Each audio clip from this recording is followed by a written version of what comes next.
As people are sitting down, thank you for inviting me, Masai, this morning. Thank you all for coming, whether you're actually here or whether you're online. Just to hear a few thoughts about Kenya. Before I do that, I just want to say, and I'm sure Rachel will say the same thing, thank you everybody for your prayers at the moment. They do mean an awful lot to us as a family. If we have the first slide, the phone's gone off. I can't. So sorry, Rachel, you're going to have to do this. Is the one before that? Yeah, that's the one. You can't really have a trip to Kenya without animals. We didn't see a huge many this time, just the odd monkey, a huge flock of goats being herded through the very middle of Mombasa, down one of the roads there, and a few of these cute little guys. So I thought I'd share one of those. The other thing to share is the temperature here, I checked the start of the service, was 1 degree. Temperature in Mombasa was 31 degrees. So don't feel jealous at all. I just want to start reading a few verses from Exodus chapter 17. Then Amalek came and fought with Israel at Rephidim. Moses said to Joshua, "Choose some men for us to go out, fight with Amalek. Tomorrow I will stand on the top of the hill with the staff of God in my hand." So Joshua did as Moses told him and fought with Amalek, while Moses, Aaron, and Hur went up to the top of the hill. Whenever Moses held up his hand, Israel prevailed. Whenever he lowered his hand, Amalek prevailed. But Moses' hands grew weary, so they took a stone and put it under him, and he sat on it. Aaron and Hur held up his hands, one on one side and one on the other side, so his hands were steady until the sun set. And Joshua defeated Amalek and his people with the sword.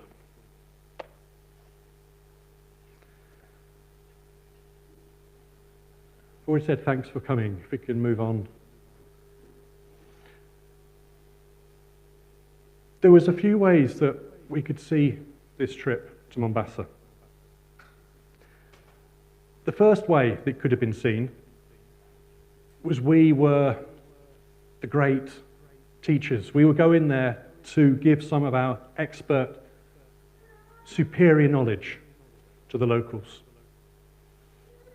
That was a picture of me in Mtwapa, the first church we went to on the first Sunday. That's one way we could look at it. And the second way, we can move on. That's a picture of Hill with one of the guys at the YWAM base, a guy called Jeremy. I never quite worked out what his role was there. He just seemed to always be turning up. Lovely guy. The second way we could see this would be working together. A group of people together as equals. And for me, that is very much how it was.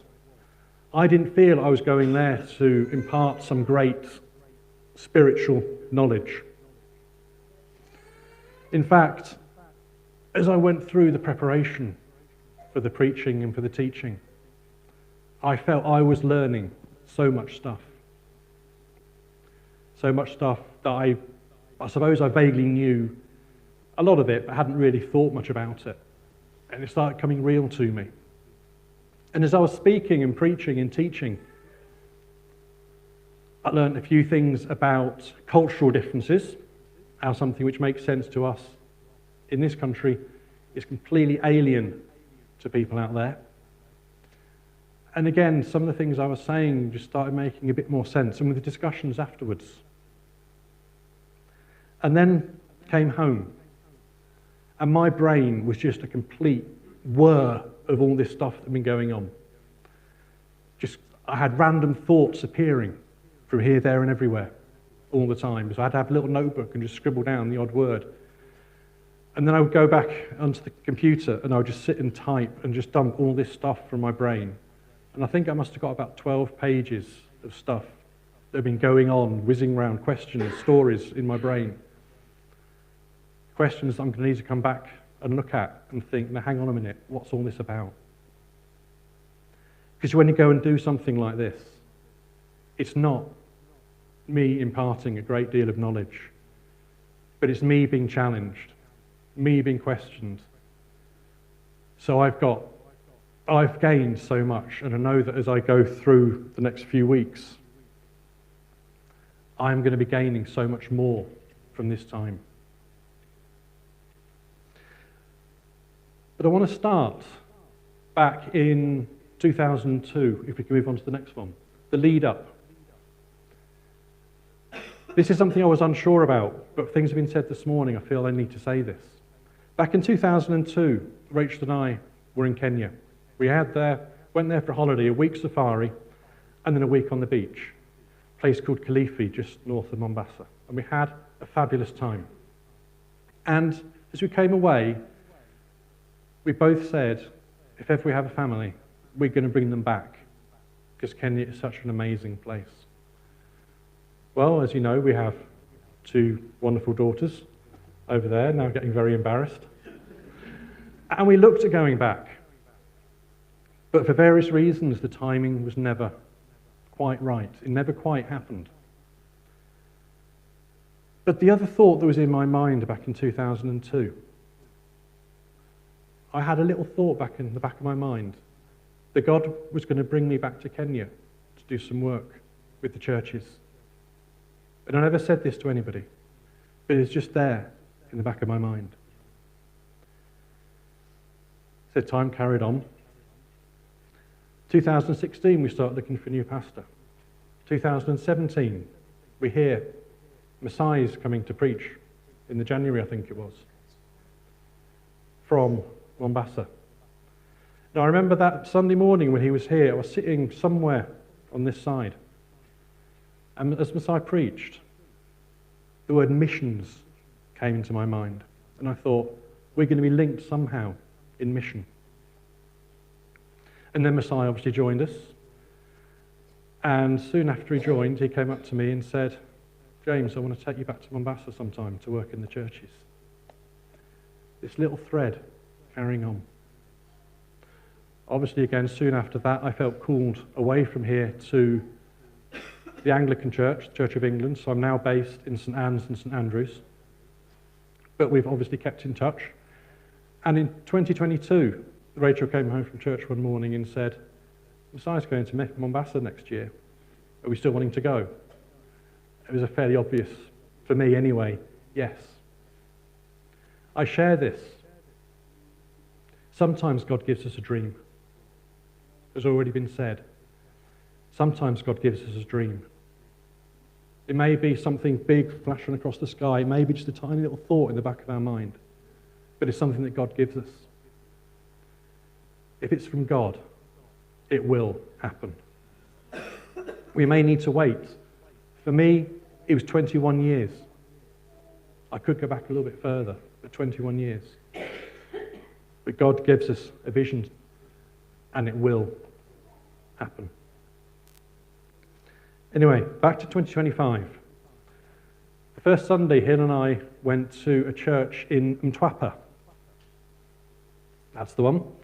The plan was we'd all go to individual churches, but for some reason the number of churches we could go to was limited. So Hill and I ended up in Mtwapa. And they officially have 2 services there. I'm not quite sure what time they start, and I'm not quite sure what the difference was between the 2, because they have a time of worship, and then you get the speaker. The first one was me, and you get given about an hour if you want it, so I've still got another 52 minutes to go, don't worry. And then you have another time of worship, which is actually the second service, and then you have the second speaker, which was Hill. And people are there for the entire time. It can be sort of 4 hours, which is quite a challenge.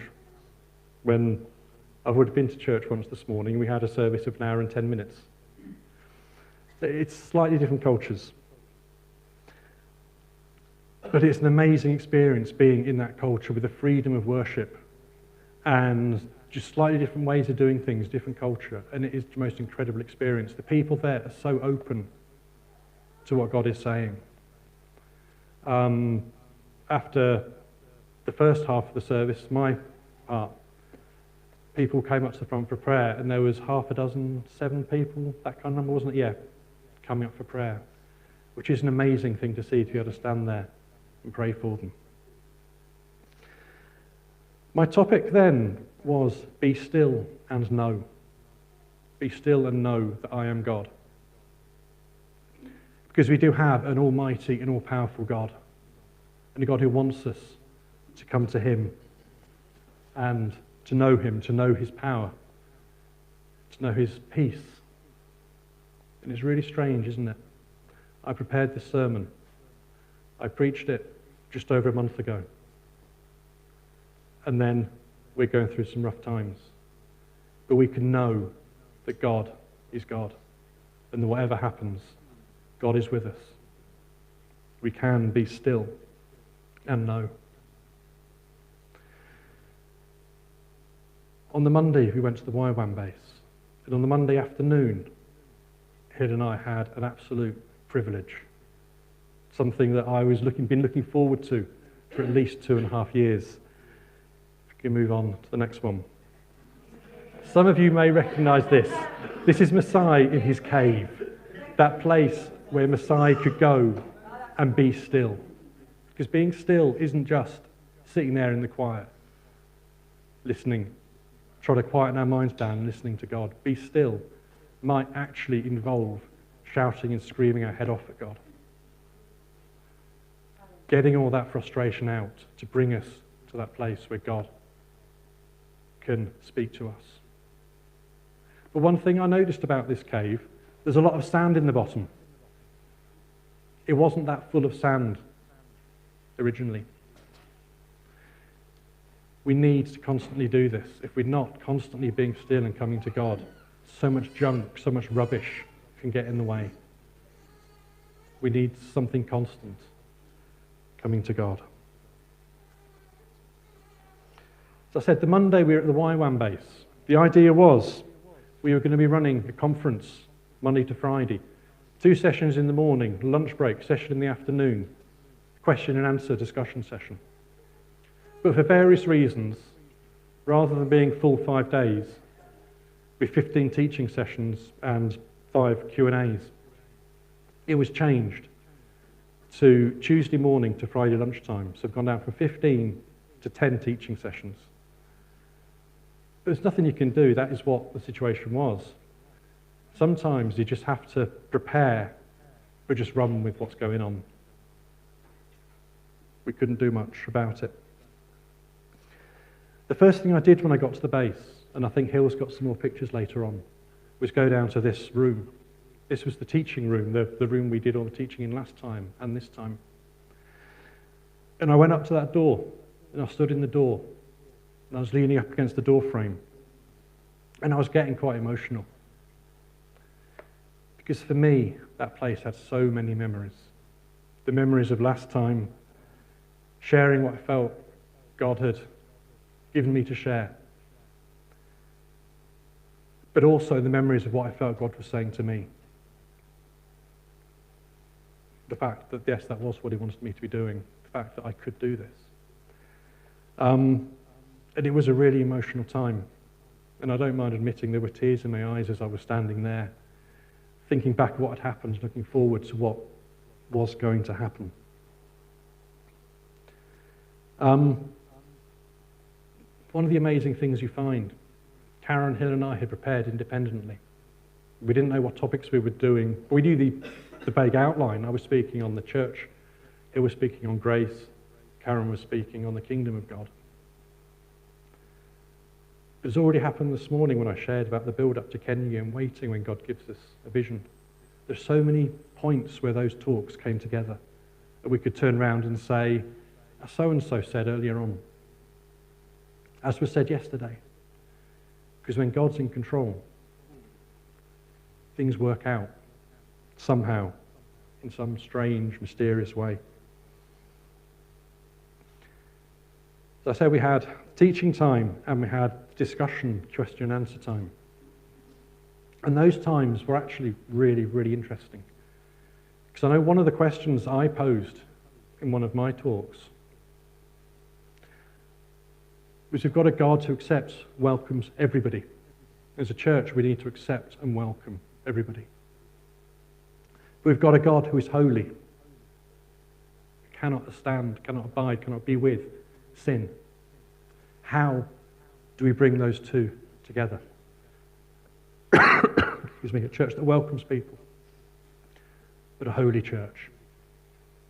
And it was interesting hearing some of the comments that people were coming up with, how they'd tried to welcome people, but they'd ended up damaging the church. And how we could possibly try and get all these things together. And we had another time talking about marriage. Because in Kenya, if I remember this rightly, there are three types of wedding. There's the religious wedding. I hope I'm getting this right. There's the normal civic wedding, as we have here. But there's also the traditional tribal wedding. And I think, if I remember rightly, that was basically the couple get together and say, yes, we want to get married. And the parents all agree. And they're married. And the question was, does this count? Is this a proper marriage? If you've got a church leader who is married with a traditional ceremony, do they then need to go and have a proper church wedding? This is all stuff that is serious. It's not abstract theology. It's everyday problems that people are facing. Because that's what we're supposed to be doing, not just teaching some wonderful theoretical thing that is completely irrelevant to everyday life. But theology matters to the nitty-gritty. Sorry, I'm starting to get a sore throat.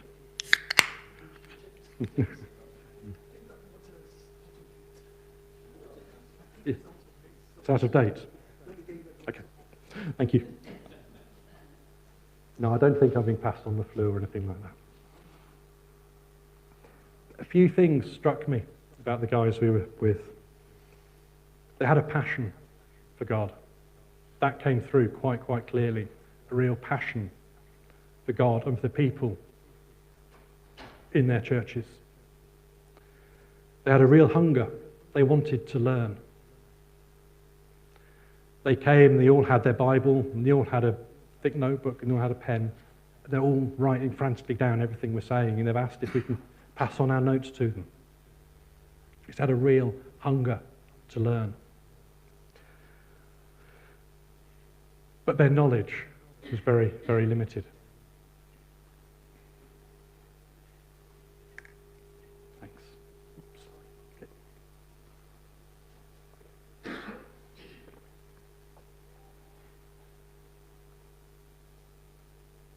These church leaders we were speaking with had never been to Bible college.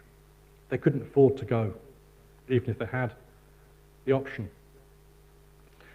The denomination called PEFA, which is the Pentecostal Evangelical Fellowship of Africa, did provide some training for them. They would go out to some of the villages and provide some training. But their theological training was so limited. Now, I'm really fortunate. I'm at Bible college at the moment, halfway through my final year there. And for me, it's scary that I have had many more time training from these church leaders who've been leading churches for 30, 40 years. Their knowledge is so limited. You can study yourself, I completely agree. But if all it is your self-study, it's so easy. If you've got nothing to gauge that against, how do you stop yourself going off course? Yes, we've got the Holy Spirit who comes and guides us and talks to us. But we just need to look at all the churches that are around, preaching some incredibly dodgy theology. It's so easy. They can go online, they can look at online services, online teaching. But again, you don't actually know what they're getting when they do this. And one thing I learned last time, came through again this time, the prosperity gospel is quite strong in certain parts. You know, pray for £1 million and you'll get £1 million. If you give everything you've got to this particular church, God will bless you many times more. I don't find that in the Bible. But that's the kind of gospel, that's the kind of message that some of these pastors can be hearing. And that's quite scary. They're good guys. They're passionate guys. They want to do the right thing. But they're also open to things which aren't quite so good. Another thing that struck me was their commitment. There's people there who've been teaching, pastoring churches for 30, 40 years, and they have got absolutely nothing. I can remember, I can't remember, it was Karen and Masai saying the collection on the Sunday morning might be 3 papaya, 4 eggs, a few mango, because they have nothing. The people in the villages have nothing. These are skilled, dedicated pastors who could go somewhere else, could do something else and get a lot more. But they stay where they are and they work faithfully.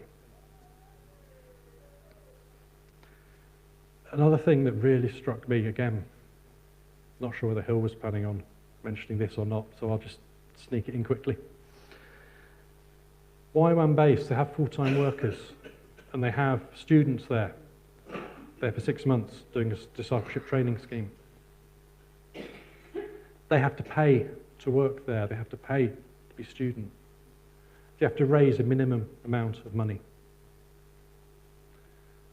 And I can't remember how much it is in shillings. It sounds a horrendously large amount in shillings. But if I was to say it's less than 2 cups of coffee at Costa a week, is what they have to raise. And for some of them, that is a real struggle. But they do it because they're committed.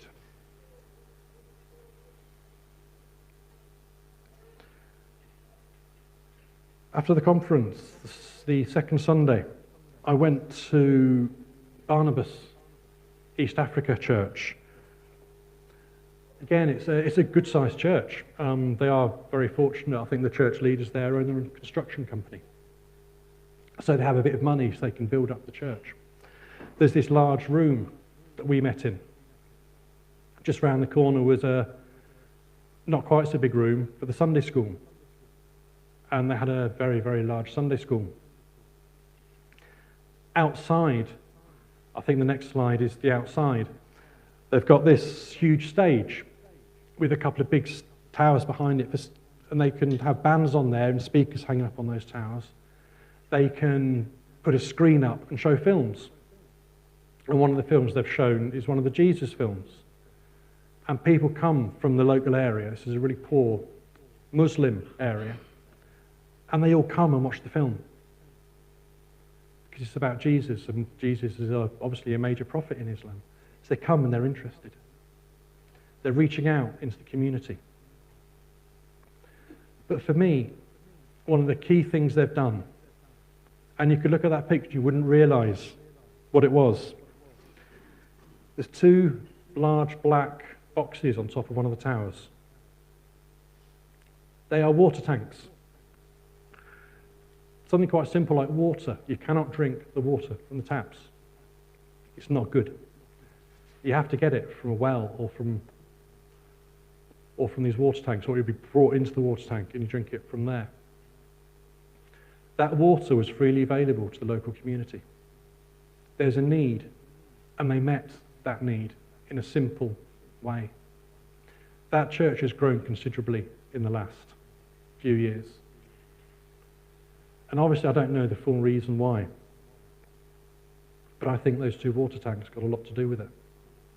It's a church not saying, all we're interested in is you coming to us to swell our membership, but it's a church saying, what can we do to help people outside who aren't part of this church? who would probably be against most of what we stand for.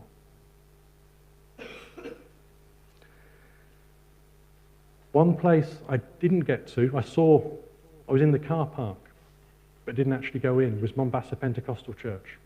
Mombasa Pentecostal Central, the big church that Messiah was at, and Karen.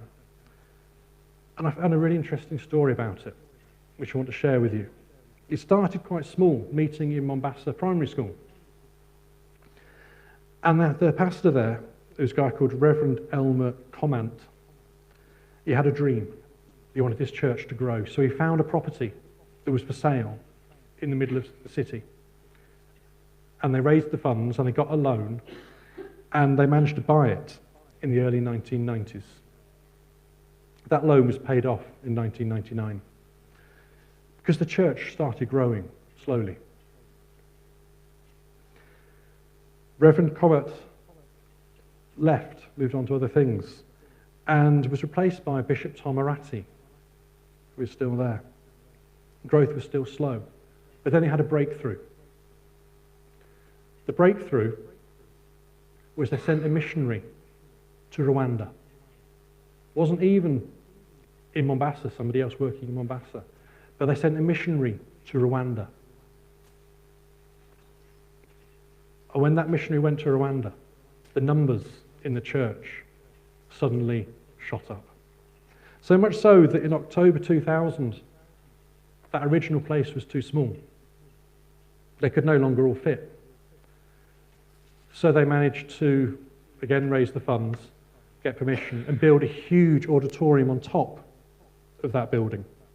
So now they can let out the ground floor as shops, and they've got this huge auditorium on the top with a much, much larger capacity. And the numbers still grew. And they've carried on growing. And now they have congregations, not just in Mombasa Central itself, but in Bamburi, which is in North Mombasa, where I spoke last time I was there, in Mtwapa, where Helen and I were this time, in places called Ogembo, Kilifi, and Mwangaza. And I apologise if I've massacred those pronunciations. They sent somebody out as a missionary, and growth came to that church. And I was thinking about this, a question popped into my mind, which is a really challenging question. And I talked with Hill about this while we were there. Rachel and I have been here for about 30 years. How many people in that time has this church sent out into Christian work? It's not very many. And yet, as MPC has shown, you start looking out, you send people on mission, God can start working here. Can we move on to the last slide? Thank you. These are the guys who are at the conference. Guys like Bishop Stephen, who was Messiah's pastor for a while. Bishop Tom Aratti. You got Philip, who was our translator. You got Sammy, who did some translations, Samuel, and you've got Paul. You've got Moses. I think Jeremy's on there somewhere. And loads of other people whose names I've completely forgotten. These guys are the guys leading the churches that we were speaking to. These are passionate guys. These are committed guys. They're doing everything they can to bring about God's kingdom around Mombasa. The question on my mind, the question I want to leave everybody here with this evening, or even this morning, what can we do as a church here, as a church in Bishop? Because I'm going to be sharing something very similar back in my home church. But what can we do to help these guys? Going back to that passage I read earlier on, there were two things going on. Moses had his hands lifted up in prayer. Prayer is vital. We can't do anything without prayer. As soon as Moses' hands dropped, as soon as the prayer dropped, Amalek started winning. But if all it had been was Moses up there, hands lifted in prayer, what would have happened? If Joshua had turned around and said, you know what, I'm tired. I'm fed up with this. Go on, guys, swords down, let's have 5 minutes break. Amalek would have slaughtered them all. We need both the prayer and the action. And the challenge is, what are we going to do? Thank you.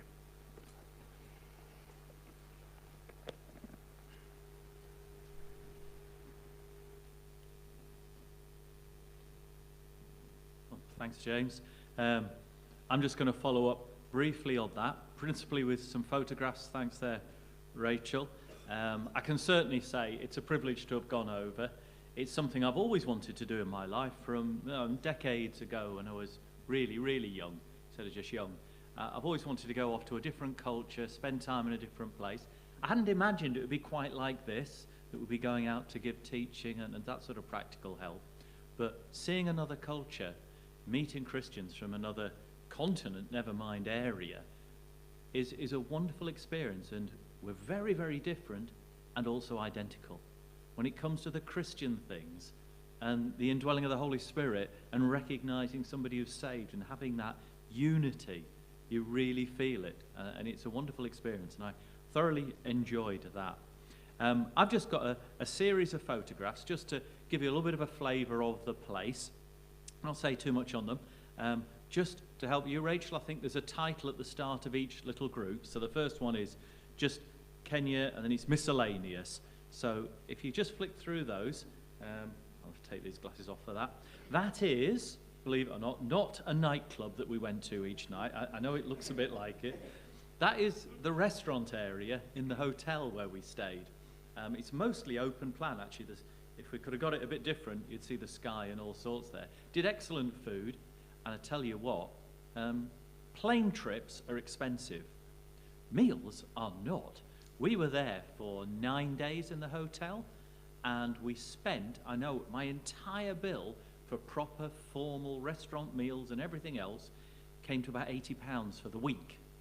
Now, I've known people spend that for a meal out, but that was the whole week. There are some great bargains out there if you want to come with us next time. Okay, and the next few. That's just to let you know there's some wonderful creatures. That's the sort of thing stops my wife coming with me. And on we go. These monkeys, there were 3 of them. That is the base, the base where we were actually teaching and preaching. And at one point there were 3 different monkeys came along, and we're just looking.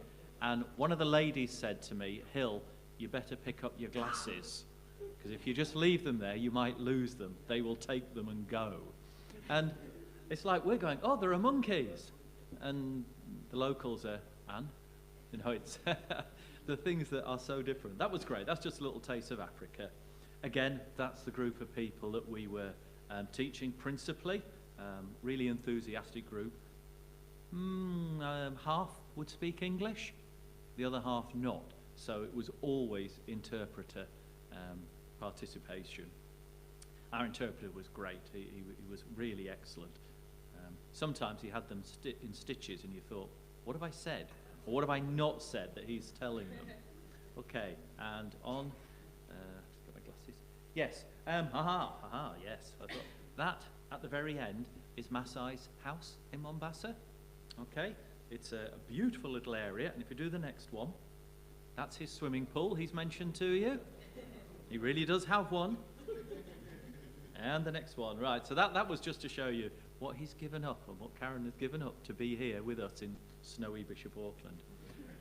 Mtwapa Church, this is where I had, James has mentioned it, we had the meeting where we have lots, and if you keep going there, there's a few, their worship group, and that's James again, is it? Yeah.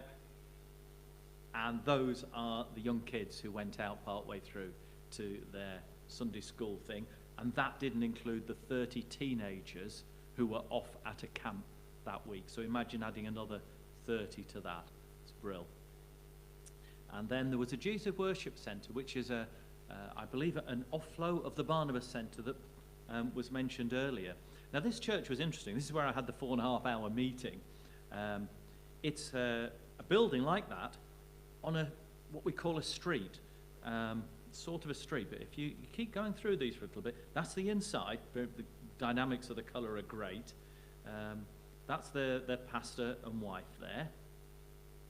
And that is immediately outside the church. You stood outside the church in their door, looking across the road to that.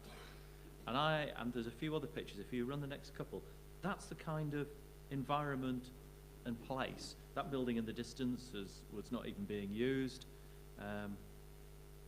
It's dusty road. We'd call it, oops, that needs a lot of work doing on it, doesn't it? We'd have various. But I was told, no, this is the nice bit. The problem is further back, out of sight, behind that. And this church is literally smack there in the middle of it. They really are where the people are. But what was lovely there, I love when kids are so free and easy. We have a restriction in this country, don't we? We've got this, we mustn't talk to strange people from other countries or down the street or anything like that. Well, there's so much more free there. It's lovely. And there were these 2 little black girls in bright white dresses, like they were little wedding dresses. They looked lovely. And they came running up and shook my hand and hello and who are you and what you're doing. And this is our church.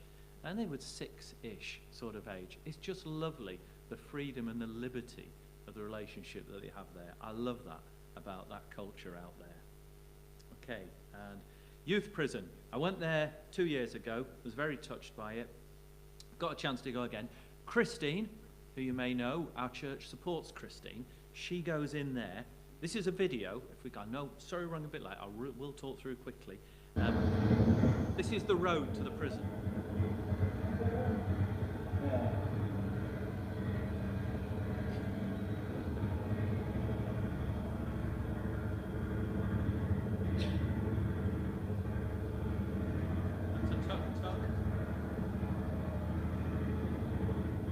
This is the road to the prison.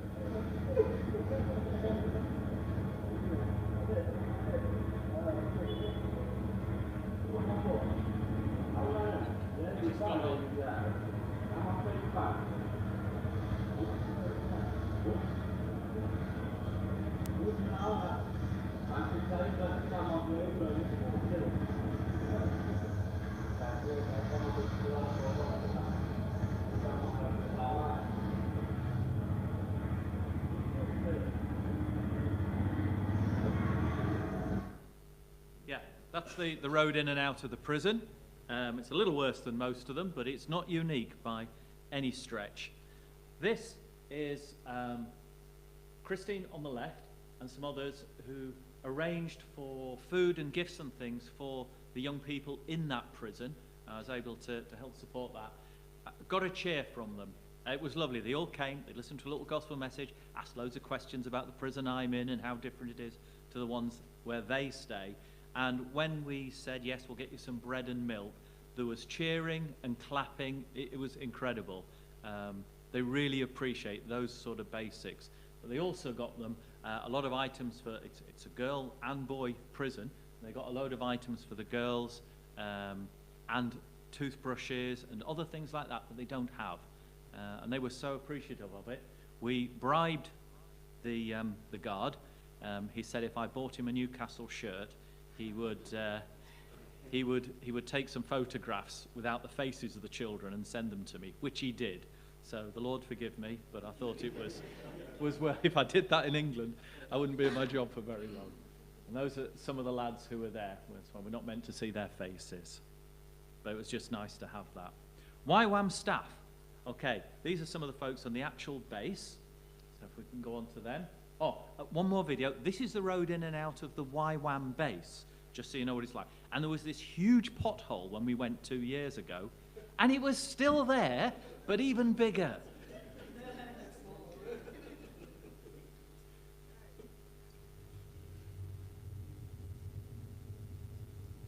And this is literally just, hundreds of yards. This is the main road to the YWAM base.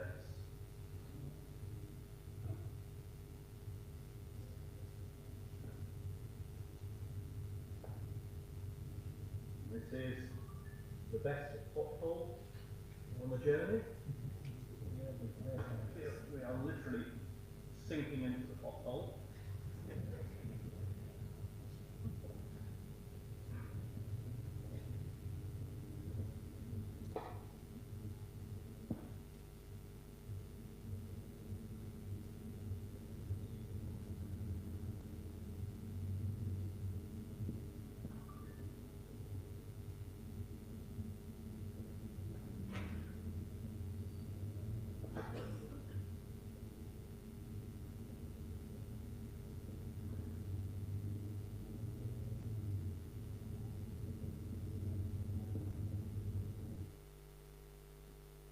How many of you would do that journey to get to church?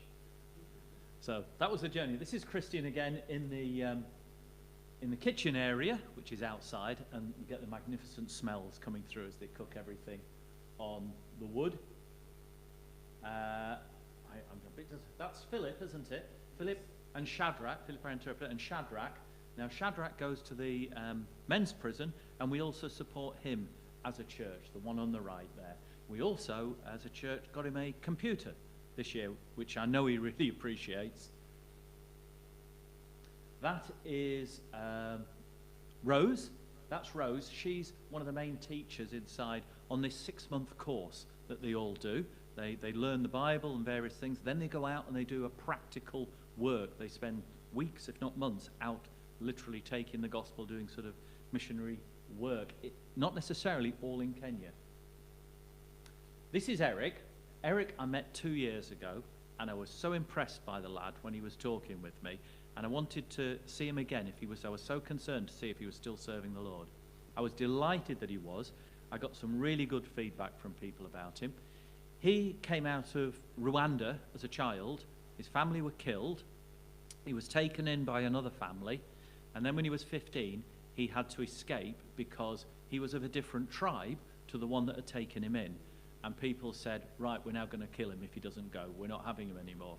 So he ended up homeless on the streets. YWAM found him. It's quite touching listening to him. YWAM found him. He was completely alone and took him in and shared the gospel with him and shared their accommodation. And he has stayed with them and wants to serve them. And he's now in his mid-20s. And he wants to continue going out and working for them. He is one of those, like James said, has to raise money to stay there and be a worker. He pays to work there. And it's not a lot to us, but it is to him. About £25 a month will pay for all his fees. And that's true of all the folks who are working there. So if you fancy adopting someone, you can't have him, I've got him. We've adopted him. So we're going to be supporting him. It's a real privilege.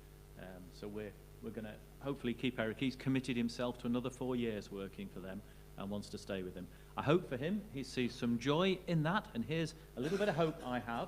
That's Eric. That's Janet. I asked for a photograph of the two of them while they were doing some of the washing up and all the basics and all the rest of it. And I said, oh, can I just get a photo of the two of you together, just so I'm only using one photo. And it took Janet about half a second to jump up on there, pull Eric across and say, yes, of course you can have a photograph of the two of us. So who knows? I shall find out if there's anything more going on there. And if there isn't, I shall try and encourage it. So that's Eric and Janet. And the actual YWAM Centre, these are some of the nicer pictures. It's got a lot of land. It's really difficult to grasp how much land they have, all surrounded by a wall. Fantastic opportunities, facilities. They have got so much. That's great, Rachel. If you just keep running through these. There's your kitchen. I love the kitchen. It's brilliant. 2 cooks. Toilets leave something to be desired. These are some of the newer buildings in which people will stay. I put one far end of it. That's the toilet block. Some of it is holes in the ground. One of them at the end has a flushing toilet. And that is for guest speakers. That's the water tower that our church helped pay for 2 years ago. We gave, I think, £600 or something to get that bit finished off at the top. And that's a real essential out there, I can promise you. The main building, though, and I did want to just sort of finish with this, to emphasize what people will do for the Lord. You've seen the roads in, you've seen the kind of money they have or haven't got. We have a lovely building. We have everything we could possibly want. Their building's 100 years old. Apparently it was built with probably not the best materials for that kind of environment. It's right next to the sea and all the rest of it. This is the state of the building now, but they continue to work from it and use it and be prepared to put up with it because there's such a community spirit. This is what they're doing for the Lord. If you just run through all of those to the end, please, Rachel. Thanks.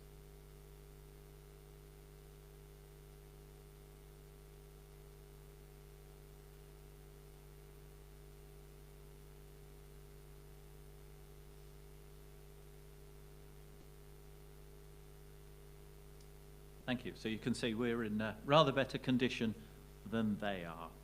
Okay, I'm conscious it's late. A couple of things I do want to just say as we finish. One, an announcement I didn't give earlier. Andrew says there's a whole lot of lost property if people would like to have a look at it, including a lovely pink fleece, which he says is not his. So whoever has lost a pink fleece, please feel free to collect it. And to continue what we have done, you've heard how, and I was struck with this, what James said, people came out to the front for prayer. And it's actually really challenging because they were brought out and said, oh, Hill, would you pray for them? And I think, James, you were praying for some as well. And it really brings it home, that it's not just people, will you pray for us? They came out with real needs, believe me. Needs that we might not have recognized. Financial needs that were desperate. A husband who'd been made unemployed. That was a disaster. No social security. Would I pray? Well, of course I'll pray. And you then go, wow, how inadequate I feel. Which is why, fortunately, it's not up to me to solve the problem, but to bring it to the Lord, because he is able. And they really meant it and they really need it. We also truly sometimes do need prayer.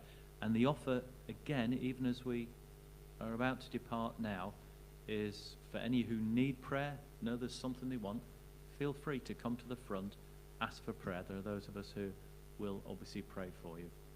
Otherwise, thank you very much. Hope that's given you a little taste of Kenya. And it's not an exclusive club. Those of us who went thoroughly enjoyed it. I could happily go again. My work gives me a week's full pay to go. They count it as work. So I get a week a year to go. That's quite a privilege to be in a job where they'll do that for me. But it's not exclusive to us. Anybody who wants to come and help and support and is interested, I know Masai, I know the rest of us, want to keep in touch and feel like we have some sort of commitment and arrangement with them to help them in the years to come. So let us know. Everybody's welcome on that.